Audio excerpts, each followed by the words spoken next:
Good morning. এখন বাজে 7:30। এখন আমি আমার সোনা বাবাকে ওঠাচ্ছি। আমার সোনা বাবা চারপাশ শুয়ে শুয়ে শুয়ে শুয়ে উঠবে। তো আজকে আমরা সকাল সকাল খুব তাড়াতাড়ি উঠে আমরা কি করব, মোহন আমরা কি করব, আমি আর আমার ছোট্ট বাবা ঘুরতে যাব। আমরা প্রচুর ঘুমিয়েছি। কালকে রাত 10টা থেকে আমরা ঘুমানো শুরু করেছি, এখন 10:30 বাজে।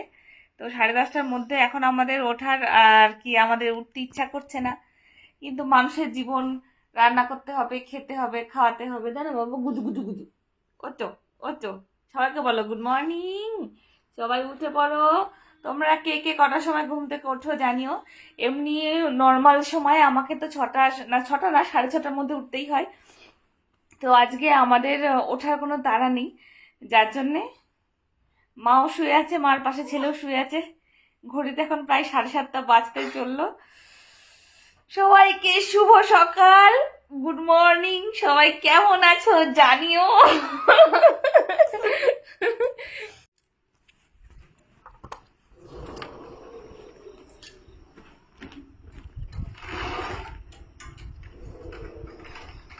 ঠান্ডা লাগছে, ঠান্ডা হাওয়া লাগছে বাবা। ঠান্ডা, নাহলে এখন জানলা আটকানো থাক, কাশি হয়ে যাবে। সুন্দর ঠান্ডা হাওয়া আসছে বাবা, জানলা আটকে দাও। A few moments later. দাঁড়া, তোর চাল ধোয়া তো, এনে এনে চাল ধো, ধো চাল ধো, ধো। একেবারে মানে অনেকে আমাকে বলে, আমার খুব প্রিয়জনেরা, যে আমি কেন আমার মোহরকে রান্নার এখানে নিই। আমি যে নিই, মানে আমাকে কাজ করতে দেয় না, আমার মানে রোজকার এই এক ঝামেলা। এই দেখো দেখো কি করছে, দেখো হাইটা তুলে দেখায়। দেখ হয়ে গেছে, এটা নোংরা, ভালো করে চালটা ধুতে হবে, তারপর পরিষ্কার জল দিয়ে ভাত চাপাতে হবে। দাঁড়া দাঁড়া, এত দুষ্টুমি করিস, আমি তোকে বিয়ে দিয়ে শ্বশুর বাড়ি পাঠিয়ে দেবো, তখন সেখানে তুই রান্না বান্না সব করবি। এখানে করবি না, শ্বশুর বাড়ি গিয়ে করবি। না, তোকে শ্বশুর বাড়ি পাঠিয়ে দেবো আমি।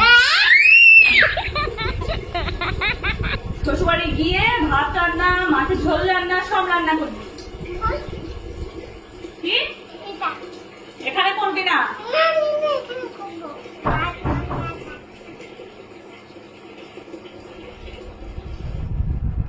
শ্বশুরবাড়ি গিয়ে সব কিছু করবি।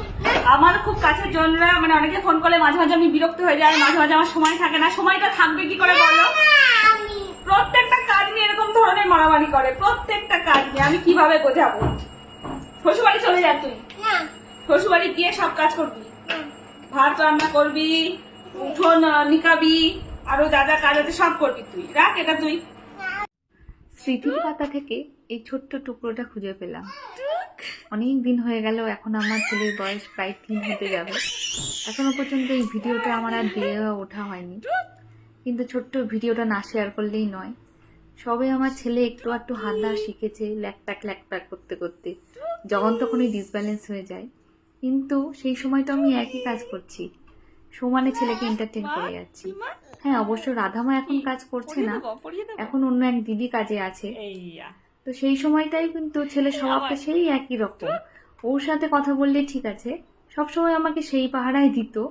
যদি কাজের দিদির সাথে কোনো রকম কথা বলতাম তাহলেই হিংসা, সমস্ত কথা ওর সাথেই বলতে হবে।